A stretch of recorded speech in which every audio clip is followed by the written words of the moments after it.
These grainy images may not look like much to those of us at home, but they represent humanity's first look at the M87 black hole and decades of research. I think they spent about 10 years working on this project. I think the first real discussion of maybe trying to do something like this was more like 20 years ago. At press events around the globe, the images were released after being analyzed by 200 different scientists. They've managed to produce an image of where the radio emission from near this black hole is coming from and where there's a shadow from the black hole.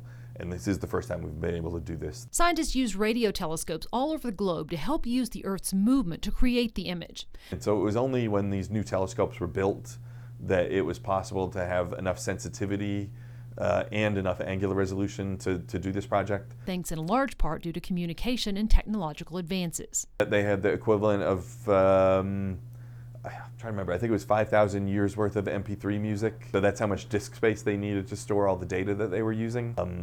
I'm not sure, but I think probably 20 years ago you just wouldn't have been able to process the data even if you'd been able to collect them. Dr. Macaron says even if the science is over your head, the discovery is something to be excited about. One of the big things about astronomy is it allows people in the general public to see science happening. It helps motivate people to understand that science is exciting and that we're learning about how things work.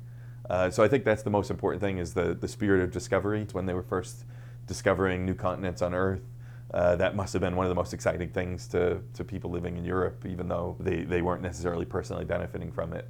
I kind of think of astronomers as the modern day explorers, that we're seeing what's out there in the universe.